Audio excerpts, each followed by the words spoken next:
अच्छा जी, हमने question number 7 तक देख लिया था कि हमारे पास टी जो हम डिस्ट्रीब्यूशन के क्वेश्चंस कर रहे थे। हम बेसिकली क्या कर रहे हैं, testing of hypothesis difference between two means, two population means के दरमियान में। अब इसमें हमारे पास 3 केसेस थे, हमने स्टार्टिंग में देख लिया था कि एक हमारे पास अगर सिग्मा नोन होता है तो हम एन चेक ही नहीं करते, हम डायरेक्ट जी पे चले जाते हैं। ठीक है। एक हमारे पास केस था, सिग्मा तो अननोन था लेकिन एन क्या था हमारे पास लार्ज था, तो भी हम जी पे जाते हैं। थर्ड केस हमने देखा कि हमारे पास सिग्मा अननोन हो और एन क्या हो हमारे पास स्मॉल हो, तो हम टी पे चले जाते हैं। अब हम टी वाला जो है केसेस उसके क्वेश्चन ही कर रहे हैं।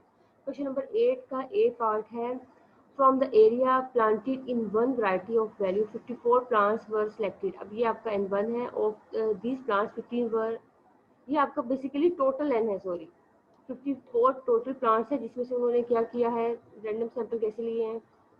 15 आपको जो है ऑफ टाइप्स दे दिए हैं, 12 आपको अबेरेंट दे दिए हैं। The rubber percentage of four this plants are, अब ऑफ टाइप्स आपके पास हैं 15, अबेरेंट है आपके पास 13। ठीक है, ये डाटा हो गया 12, सॉरी।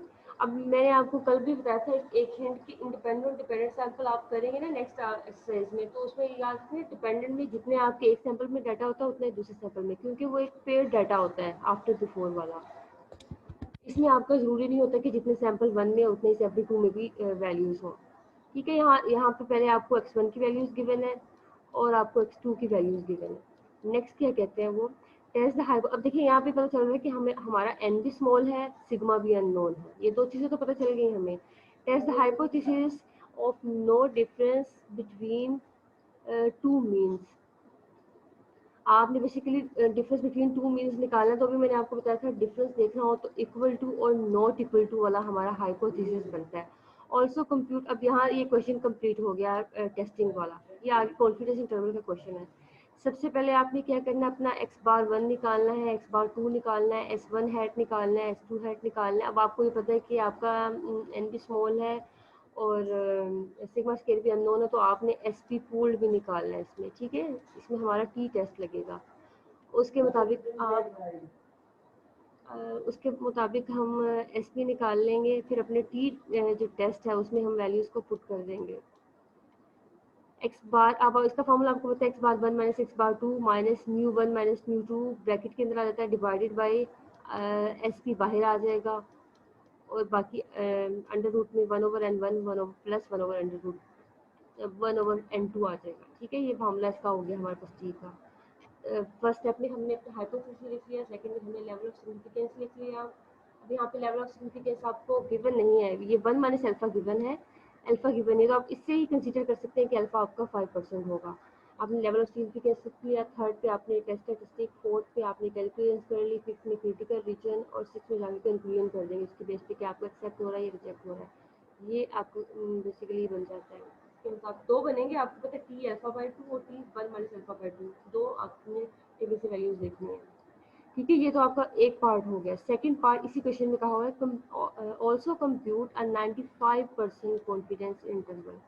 आपने 95% confidence interval for difference between difference of two population mean का भी निकालना है। अब इसका भी वही फॉर्मूला होता है, आपको पता ही, एक्स बार 1 माइनस एक्स बार 2 सेम बेसिकली इसी तरह का फॉर्मूला होता है, प्लस माइनस टी की जो है वैल्यू आ जाएगी अल्फा बाई 2 1 और डिग्री ऑफ फ्रीडम आ जाएगा कोरस्पॉन्डिंग। यहाँ पे आपको पता है आपका क्या आ जाता है, स्टैंडर्ड एरर आ जाता है इस जगह पे। आपने वो सारी वैल्यूज इसमें इंसर्ट कर देनी है, आपने वो सारी वैल्यूज इसमें इंसर्ट कर देंगे तो आपके पास 95% कॉन्फिडेंस इंटरवल आ जाएगा। ठीक है, डिफरेंस बिटवीन टू मीन का। नेक्स्ट आपके पास क्वेश्चन नंबर 8 का बी पार्ट, IQ of 16 स्टूडेंट्स, ये आपको N1 गिवन है और one area of the city showed mean, आप ये एक्स बार गिवन है, स्टैंडर्ड एविएशन ये S1 गिवन है। IQ ऑफ 14 स्टूडेंट्स, ये आपको N2 गिवन है और the city showed mean x bar 2 S2 had. अब ये आपको सारा डाटा गिवन है और आपको ये पता चल गया कि एन भी स्मॉल है, सिग्मा भी अननोन है, तो इसका मतलब हमने टी लगाना है। ये तो हमारे टी के क्वेश्चन चल रहे हैं, इस वजह से आपको पता चल रहा है। अगर आपको पेपर में आएगा तो आपको ये चीज़ें देखनी है कि एन स्मॉल है, सिग्मा स्केल अननोन है, इट्स मीन टी लगेगा इसमें। इज देयर सिग्निफिकेंट डिफरेंस, अब मैंने आपको ये भी बताया था, कल भी बताया था, सिग्निफिकेंस डिफरेंस की बात हो जाती है तो आपने इक्वल टू और नॉट इक्वल टू वाला हाइपोथेसिस बनाना है कि mu one equal to mu two, mu one not equal to mu two, ठीक है। इसके बाद आ जाएगा between the IQ of two groups at 0.01 यानी कि 1 लेवल ऑफ सिग्निफिकेंस 1%, नेक्स्ट उसके बाद 5%। इसमें भी आपके पास दो पार्ट्स होंगे क्वेश्चन के, एक तो आप 1% लेवल ऑफ सिग्निफिकेंस लेके सारा क्वेश्चन सॉल्व कर लेंगे वो 6 स्टेप्स, नेक्स्ट में आपने 5% लेवल ऑफ सिग्निफिकेंस लेके वो 6 स्टेप्स करने हैं। अब इसमें आपकी जो है बेसिकली टी की वैल्यू तो वही रहेगी, जो आपने कैलकुलेटेड वैल्यू टी की निकालनी है वो तो वही रहेगी, बस टेबुलेटेड वैल्यू में डिफरेंस आएगा और कंक्लूजन में डिफरेंस आएगा, ठीक है। आप ये देखिए वो हाइपोथेसिस भी आपका equal to not equal to वाला बन गया, बाकी सारी स्टेप्स भी होंगे और यहाँ से आपने क्रिटिकल रीजन से देख लेना क्या हो रहा है, एक्सेप्ट हो रहा है या रिजेक्ट हो रहा है। ऊपर वाले देखिए क्वेश्चन में 1% पे ये एक्सेप्ट हो रहा है और 5% पे ये रिजेक्ट हो रहा है। अब यहाँ से आप देख सकते हो कि टेबल की वैल्यू का कितना रोल है, आप बता सकते हो कि इतने परसेंट चांसेस पे हम कह सकते हैं कि हमारा हाइपोथेसिस रिजेक्ट हो रहा है, इतने परसेंट पे आप बता सकते हो कि एक्सेप्ट हो रहा है। क्वेश्चन नंबर 9 का ए पार्ट है हमारे पास, मीन्स। अब देखिए मीन्स की बात कर रहे हैं, मीन्स कहाँ पे गिवन होंगे, इसका मतलब अब मीन आपको गिवन होंगे, means of a random samples each of size 10, it's mean कि आपका n1 और n2 दोनों ही 10 के इक्वल है, ठीक है, दोनों सेम है आपके। From a normal population with the same standard deviation, और उसका स्टैंडर्ड डेविएशन भी सेम है उन्होंने बताया है, ठीक है। Were found to be 16 and 20, ये आपको एक्स बार गिवन है, एक्स बार को, इस चीज़ से कंफ्यूज नहीं होना कि ये तो फिर इसका मतलब स्टैंडर्ड डेविएशन गिवन होंगे, इसके बाद बात है, लेकिन सबसे पहले बात क्या हुई है आपके पास मीन्स की, उनका मीन्स इस सैंपल के ये हैं, ठीक है, ये आपको एक्स बार 1 गिवन है और ये एक्स बार 2 गिवन है। Further the sample standard deviation, और आपको सैंपल स्टैंडर्ड डेविएशन, अब यहाँ पे सेम मीन का मतलब आपने क्या लेना था, पॉपुलेशन सेम मीन का मतलब है कि आपने एसपी यूज करना है, पूल्ड वेरिएंस, वो कह रहे हैं कि हम पूल्ड वेरिएंस में ये कहते हैं ना कि हमारे वेरिएंसेस इक्वल है तो हम एसपी यूज करते हैं। अच्छा ये बात उन्होंने टी डिस्ट्रीब्यूशन के लिए बताई, अगर आपको क्वेश्चन ये अलग से आ जाता है, ये तो हम टी डिस्ट्रीब्यूशन की कॉन्ट्रीब्यूशन में कर रहे हैं ना, अगर ये अलग से क्वेश्चन आ जाता है तो आपको ये पढ़ के सारी चीज़ें एक्सपेक्ट करना होता है कि किस चीज़ का क्वेश्चन है। Further the sample stand deviation were equal to 5, ये आपको S1 गिवन है, S1 हैट, ये आपको S2 हैट गिवन है। Test the hypothesis that the population have the same mean, अब ये भी उन्होंने खुद बता दिया कि सेम मीन के लिए आपने टेस्टिंग करनी है यूजिंग 0.05 लेवल ऑफ सिग्निफिकेंस। सबसे फर्स्ट स्टेप आपका ये है इक्वल टू और नॉट इक्वल टू वाला हाइपोथेसिस आ जाएगा, ठीक है। सेकंड से स्टेप में आपका लेवल ऑफ सिग्निफिकेंस आ जाएगा। थर्ड स्टेप में आपने टेस्ट स्टैटिस्टिक की वैल्यू लिख लेनी है जो आपका टी लगेगा, क्योंकि एन भी स्मॉल है, 10 है ना, एन भी स्मॉल है, सिग्मा स्केयर भी अननोन है। फोर्थ में आपने उस टी में सारी वैल्यूज पुट करके कैलकुलेशंस कर लेनी है। फिफ्थ में आपने क्रिटिकल रीजन बना लेना है। आप दो क्रिटिकल रीजन बनते हैं जब टू टेल टेस्ट होता है, not equal to two tail test होता है ना। नेक्स्ट इसके बाद आपका उस क्रिटिकल रीजन की बेस पे आपने कंक्लूजन करना है। अगर दोनों कंडीशंस फुलफिल नहीं हो रही तो आपने एक्सेप्टेशन नोट करना है, अगर एक कंडीशन भी फुलफिल हो रही है तो आपने रिजेक्टेशन नोट करना है, ठीक है। और इस बात को याद रखना है कि जो मीन्स की बात की है तो मीन्स यहाँ पे गिवन है, ये नहीं करना कि ये इसको स्टैंडर्ड डेविएशन एज्यूम कर लेना। ये मैं इसलिए बता रही हूँ, कुछ बच्चे जो है ना यहाँ से स्टैंडर्ड डेविएशन पढ़ के इसको स्टैंडर्ड डेविएशन कह देते हैं, पूरी लाइन को पढ़ के पता चलता है कि ये आपके मीन्स है। नेक्स्ट है क्वेश्चन नंबर 9 का बी पार्ट है, a random sample of size n1 equal to 10 selected from a normal population has a mean x bar 1, आपको n गिवन है, x बार गिवन है, s1 हैट गिवन है, n2 given है second sample का, और x बार 2 given है, उसका s2 given है। सारे यानी कि सारी वैल्यूज आपको कैलकुलेट करके दी हुई है क्वेश्चन में। नेक्स्ट क्या कहा है, if μ1 equal to 22 and μ2 equal to 19 and sigma 1 square and sigma 2 square are unknown, ठीक है, आपके जो वेरिएंसेस है वो अननोन है, म्यू की वैल्यूज बता दी उन्होंने, लेकिन फिर नेक्स्ट क्या कहते हैं, बट अप्रोक्सीमेटली इक्वल, ये दोनों जो है बेसिकली अननोन तो है लेकिन इक्वल है। अब ये इक्वल का केस हम आपको याद है ना, याद रखना आपने हमेशा माइंड में, इक्वल वेरिएंसेस इक्वल का केस हम किस में लेते हैं, टी टेस्ट में, जब स्कूल निकालते हैं। नेक्स्ट आपने क्या करना है, test whether there is any reason to doubt that μ1 minus μ2 is equal to 3। अब ये आपका इक्वल टू वाला केस है, इट्स मीन ये आपका एज नोट में आएगा, और नॉट इक्वल टू का केस हो जाएगा तो वो आपका एज 1 में आ जाएगा। लेवल ऑफ सिग्निफिकेंस गिवन नहीं है तो हम 5% ले लेंगे। थर्ड पे जाएंगे तो हम टी टेस्ट लगेगा इसमें, क्योंकि आपका एन स्मॉल है और सिग्मा स्केयर अननोन है। तो बस देखिए उन्होंने बता दिया अननोन है लेकिन इक्वल है, इसका मतलब टी टेस्ट लगेगा। फोर्थ में आपने कैलकुलेशन कर लेनी है इसकी, और फिफ्थ में जाकर टेबल से वैल्यू देखी क्रिटिकल रीजन, और सिक्स पे उसकी बेस पे कंक्लूजन कर लेंगे। ठीक है जी। अब क्वेश्चन नंबर 10 का ये पार्ट, ये आपने देखना थोड़ा सा ध्यान से। The following values are obtained by two different samples by sampling a normal population with mu is equal to 3 and sigma is equal to 0.5.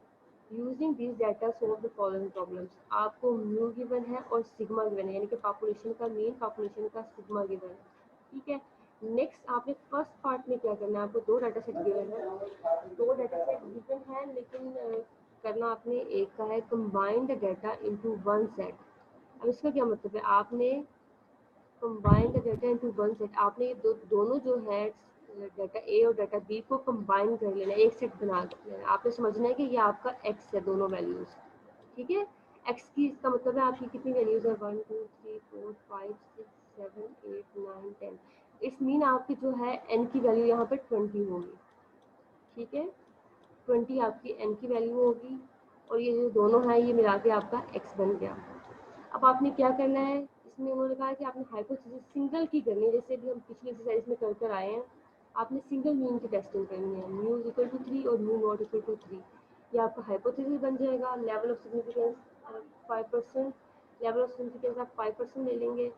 Third पे आपने जाके इसमें टी लगाना है, क्योंकि ये 20 वैल्यूज है ना, सॉरी टी नहीं लगेगा इसमें, इसमें जी लगेगा, क्योंकि इसमें सिग्मा स्केयर आपको नॉन बता दिया उन्होंने। सिग्मा स्केयर आपका नोन है, चाहे वैल्यूज 20 है लेकिन सिग्मा स्केयर नोन है, तो आपका इसमें जी लगेगा। ठीक है, आपने जो है एक्स बार निकाल लेना है यहाँ से डाटा से, इन दोनों वैल्यूज पर डाटा सेट का आपने एक्स बार निकाल लिया।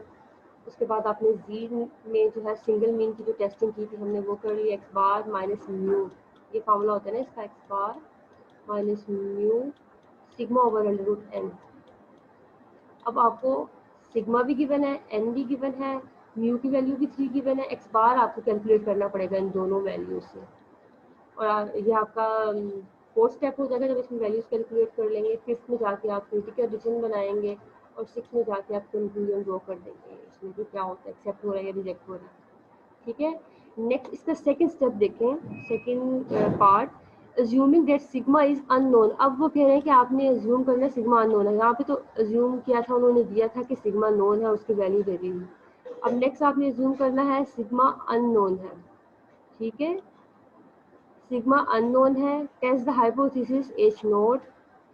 आपने एच नोट लिख लिया, एच वन आपको यानी कि गिवन है क्वेश्चन में कि आपने ये वाला एच नोट लेना है, ये एच वन लेना है, ये आपने लेवल ऑफ सिग्निफिकेंस लेना है, सब चीज़ें गिवन है आपको। लेकिन एक काम आपको करना पड़ेगा यहाँ पे, सॉरी सब चीज़ें गिवन नहीं बल्कि इसमें कैलकुलेट करना पड़ेगा। इसमें आपको एक्स बार वन कैलकुलेट करना पड़ेगा, या एक्स बार ए कह लो आप इसको, अलग अलग एस ए फाइंड करना पड़ेगा क्योंकि सिग्मा स्केयर अननोन है, S A had. Next second में आपको एक्स बार बी फाइंड करना पड़ेगा, और एस बी। ठीक है, अब ये सब चीज़ें आ जाएंगी तो फिर आपको पूल्ड वेरिएंस भी निकालना पड़ेगा, क्योंकि हमारा जो है एन स्मॉल है, 10 है ना, और सिग्मा स्केयर उन्होंने बता दिया यहाँ पे अननोन है। ठीक है, सिग्मा स्केयर अननोन है और एन हमारा 10 है, स्मॉल है, तो हमने इसमें पूल निकाल के टी वाला जो है वो यूज़ करेंगे। तो दोबारा से एक बार समराइज करते हैं इस क्वेश्चन को। क्वेश्चन नंबर 10 के एक पार्ट में उन्होंने कहा है कि इसमें एक में भी फर्दर आपके दो पार्ट्स हैं।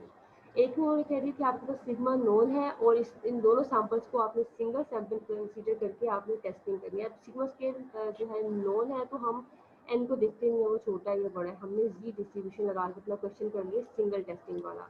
ठीक है, नेक्स्ट क्वेश्चन में उन्होंने कह दिया कि सिग्मा अननोन है और आपने दो सैंपल्स कंसीडर करके ये वाला आपको हाइपोथेसिस गिवन है और ये लेवल सिग्निफिकेंस है, इसको क्वेश्चन कर दिया। अब सिग्मा अननोन है, एन स्मॉल है, तो हम टी टेस्ट लगाएंगे इसमें।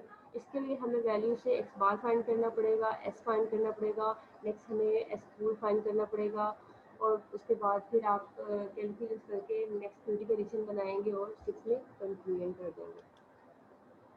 ठीक है, नेक्स्ट इसके बाद क्वेश्चन नंबर 10 का बी पार्ट। अब इसमें भी कुछ इसी तरह से जैसे हमने ऊपर 10K में देखा है, अ ग्रुप ऑफ 12 स्टूडेंट्स। अब ये आपको 12 स्टूडेंट्स गिवन है, n गिवन है, ठीक है। Are found to have following IQ। अब ये आपको वैल्यूज गिवन है, n गिवन बता दिया और उसकी n की वैल्यूज x वैल्यूज गिवन है। नेक्स्ट क्या कहा उन्होंने, is it reasonable to assume that these students have come from large population whose mean IQ is 115। अब उन्होंने कह दिया कि पॉपुलेशन का मीन जो है म्यू इज इक्वल टू 115 है। इट्स मीन ये आपका एज नोट गिवन है आपको, ठीक है।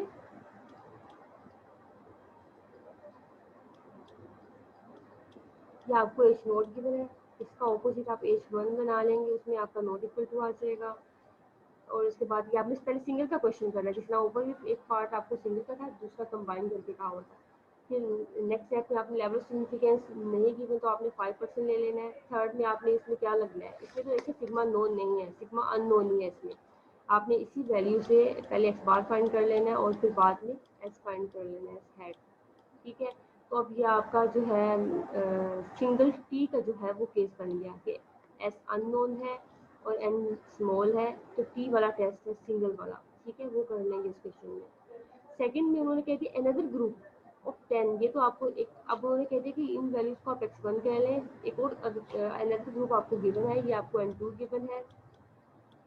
Are found to have the following IQ। अब आपको ये x2 की वैल्यूज गिवन है, ऊपर आपको x1 की वैल्यूज अब गिवन है, n गिवन n1 गिवन है, अब यहाँ पे n2 और x2 की वैल्यूज गिवन है। नेक्स्ट उन्होंने क्या कहा है, can we conclude that the both groups of students have come from the same population. अब सेम पॉपुलेशन इसका मतलब है यहाँ पे भी उन्होंने कह दिया कि म्यू1 म्यूजिकल 2, यानी कि पॉपुलेशन 1 और पॉपुलेशन 2 का जो डाटा है वो सेम है या नहीं है, ठीक है।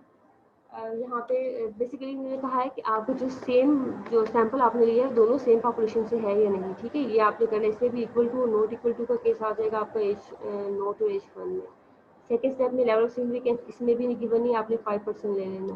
थर्ड में जाके आपने टेस्ट स्टैटिस्टिक, इसमें आपका टी लगेगा, देखें एक में आपका n12 है, एक में 10 है, n स्मॉल हो गया और एस भी अननोन हो गया, दोनों कंडीशन फुलफिल हो गई तो हमने इसमें टी लगाना है, ठीक है।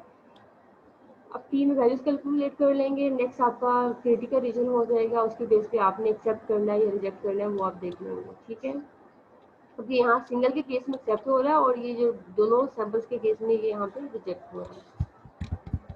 लास्ट क्वेश्चन है आपकी एक्सरसाइज का 10 का C part, a random sample of 16 values. अब ये आपको क्या गिवन है, n गिवन है। From a normal population gave a mean of 42 inches. अब ये आपको x बार गिवन है, ठीक है। And the sum of square of deviations from its mean. अब ये जो चीज़ कहते हैं तो इसका मतलब ये आपको क्या गिवन होती है, sum of square of deviations from their mean, ये वैल्यू आपको गिवन है। Summation x minus X bar, इसकी वैल्यू आपको गिवन है 135। स्टैंडर्ड जो है डेविएशन गिवन नहीं है आपको, ये sum of square of deviation दे दिया इन्होंने।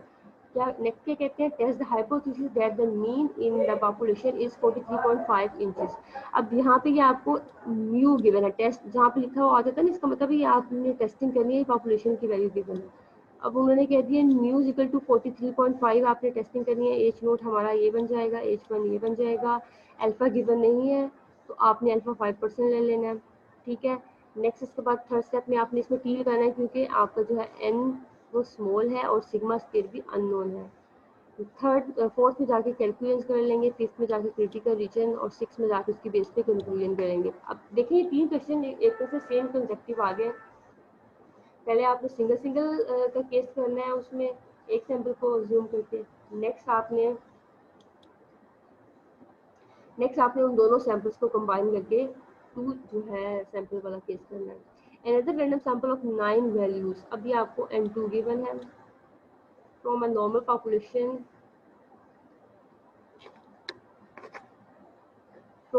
Population, gave a mean of 41.5 inches। ये आपको x बार 2 गिवन है।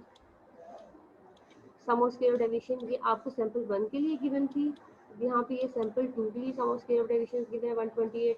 अब इससे आपने standard error sorry standard deviation निकालना है, तो आपको पता है क्या डिवाइजर आप करते हैं, n-1 डिवाइजर यूज करते हैं। So to test the hypothesis that the mean of first population equal the mean of the second population. अब यहाँ पे भी equal to और not equal to का केस आ गया कि आपका जो है first population और second population का mean equal है या नहीं. Assuming that variances of the populations are equal. अब ये भी further बता दिया कि दोनों populations के variance भी equal है. It means कि आपका T वाला ही टेस्ट लगेगा. एन भी स्मॉल है और सिग्मा स्केल भी अननोन है और उसके अलावा आप उन्होंने बता दिया कि आपने इक्वल वेरिएंसेस वाली condition it mean S P वाला फॉर्मूला यूज़ करना है. फर्स्ट स्टेप आपका वही जो हमेशा से जो इसमें हाइपोथेसिस बना हुआ है आपने equal to not equal to वाला ले लिया. सेकंड में आपको अल्फा गिवन है आप 5% ले लेंगे. थर्ड पे आपने टी का फॉर्मूला लिख लिया. फोर्थ में उस टी में सारी वैल्यूज पुट कर दी. इसमें तो आपको कैलकुलेट नहीं करनी पड़ेंगी बेसिकली. एक्स बार गिवन है एन गिवन है बस यहाँ से स्क्वायर माइनस वन से डिवाइड करके एस वन है आ जाएगा. एस पी निकालना पड़ेगा बहरहाल. नेक्स्ट उसके बाद आपने क्रिटिकल रीजन करना है और उसकी बेस पे आपने कंक्लूजन कर देना कि आप एक्सेप्ट कर रहे हो या रिजेक्ट कर रहे हो. तो इसमें वैसे एक्सेप्ट हो रहा है. ठीक है, यहाँ पे आपकी एक्सरसाइज कंप्लीट हो गई है. Any question?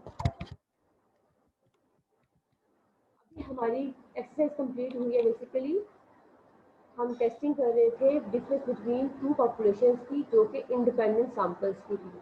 अभी हमने डिपेंडेंट सैंपल्स की करनी है. ये इंडिपेंडेंट यानी कि सैंपल 1 सैंपल 2 पे डिपेंड नहीं कर रहा. दोनों इंडिपेंडेंट डिफरेंट सैंपल्स हैं. जब डिपेंडेंट का केस आएगा तो उसका मतलब होगा कि एक सैंपल दूसरे सैंपल को अफेक्ट कर रहा है. Any question?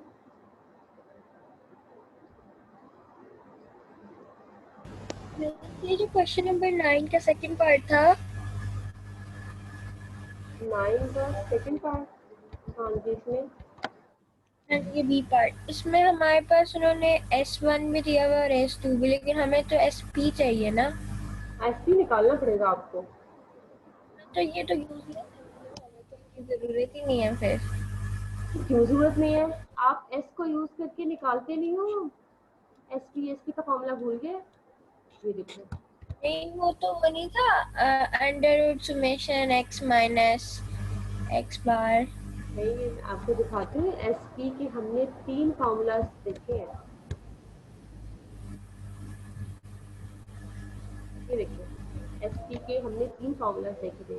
आपको एस गिवन हो तो आपने ये वाला फॉर्मूला यूज करना है. आप क्वेश्चन पे डिपेंड करता है ना. कभी कभी आपको एस गिवन होंगे, कभी आपको डेविएशंस गिवन होंगी, कभी आपको ये है सम और स्पेस गिवन होंगे. तो मैंने आपको कहा था ये तीनों फॉर्मूलाज याद करने हैं. फर्स्ट ईयर की तरह नहीं जब कहते थे कोई ऑप्शन दे दें. अब ये तीनों ही करने पड़ेंगे क्योंकि किसी क्वेश्चन में एस गिवन होगा, किसी में डेविएशंस गिवन होंगी, किसी में वो सम और स्पेस गिवन होंगे. तो ये तीनों फॉर्मूलाज. ओके, मतलब ठीक है. ये फर्स्ट वाले से होंगे. ठीक है हाँ, ठीक ये है फर्स्ट ठीक ईयर है. है.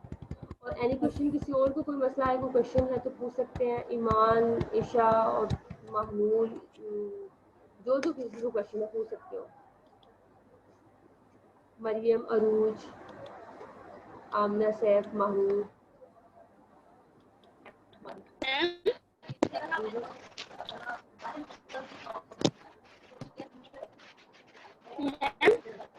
बोले.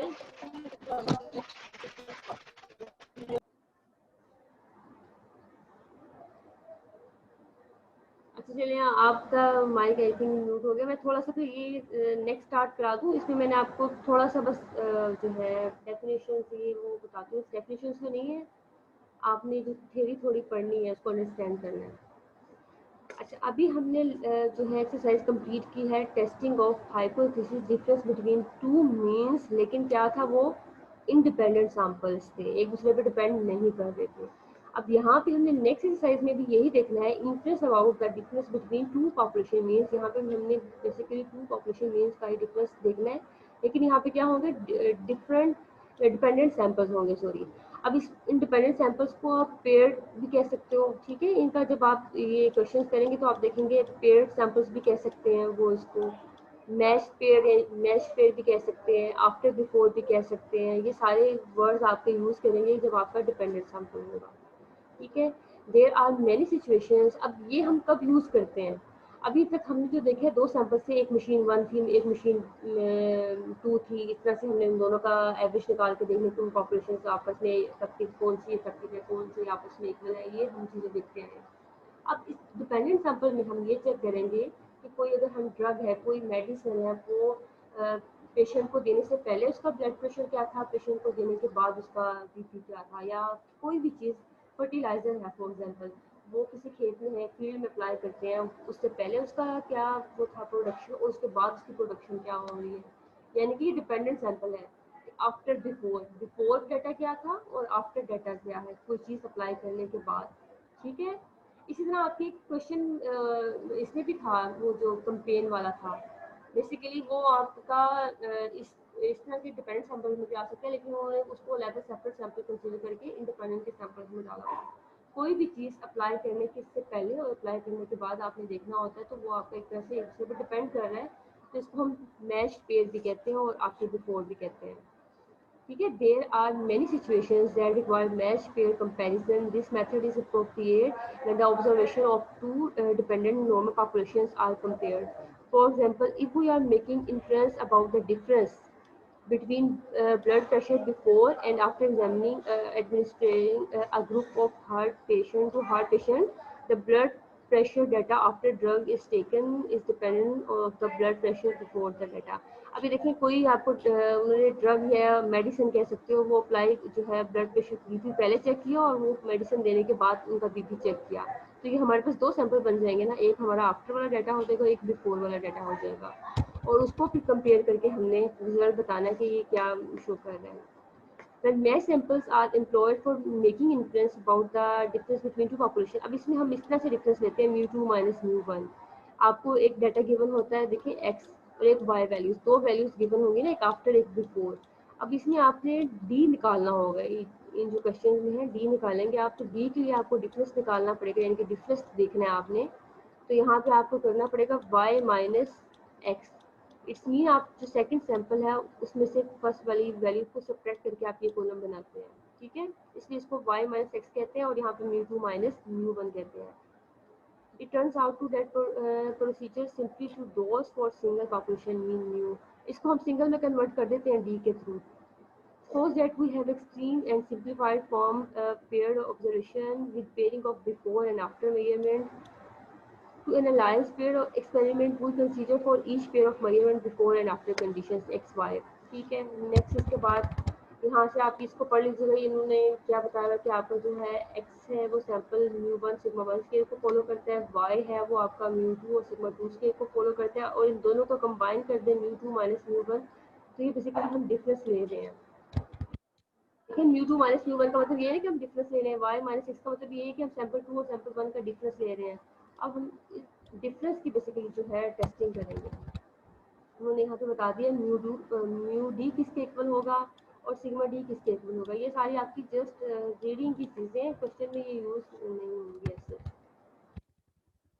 नेक्स्ट आपका आता है डी का फॉर्मूला, याद रखते हैं, ये आपने यूज करना है। डी आपके पास क्या होगा, y माइनस एक्स। इस मीन आपने जो है सेकंड सैंपल की वैल्यूज में से फर्स्ट सैंपल की वैल्यूज को सब्ट्रैक्ट करना, तो आपके पास डी आता जाएगा। ठीक है, उससे आपने डी बार निकाल लेना है, उस डी स्टैटिस्टिक आपका जो है ये वाला टेस्ट स्टैटिस्टिक बन जाएगा। इसमें आपने हमेशा डी वाले में आपने टी यूज़ करना है। अब इसकी वजह क्या है कि टी यूज़ करना है, क्योंकि इसमें हमारे पास सैंपल स्मॉल होगा, लार्ज सैंपल नहीं होगा। लार्ज सैंपल होता तो हम जी पे जाते हैं, इसमें हमारा स्मॉल सैंपल तो हम टी पे रहेंगे।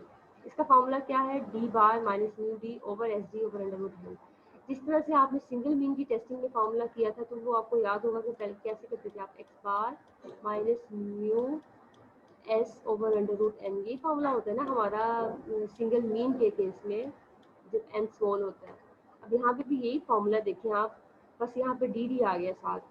ठीक है, यहाँ पे भी डी आ गया साथ और ये भी डी, यानी कि डिफरेंस का आपने मीन निकाल लिया, डिफरेंस का आपने स्टैंडर्ड डेविएशन निकाल लिया और डिफरेंस का ही आपको पॉपुलेशन का मीन गिवन है, उसके मुताबिक आपने क्वेश्चन करिए। अब डी बार उन्होंने बता दिया यहाँ पे क्या किसके इक्वल होता है, जिस तरह से एक्स बार किसके इक्वल होता है, समीशन एक्स ओवर एन, यहाँ पे डी बार किसके इक्वल है, समीशन डी ओवर एन के इक्वल। एस डी किस चीज़ के इक्वल होता है, जिस तरह से एस होता है हमारे पास summation X minus X bar square over N minus one, यहाँ पे डी वैल्यूज दी हुई है एक्स के बजाय। ये फॉर्मूला भी आप कर सकते हैं, चाहे तो ये सेकेंड वाला कर लें, थर्ड वाला कर लें, जो आपका दिल करेगा इसमें से।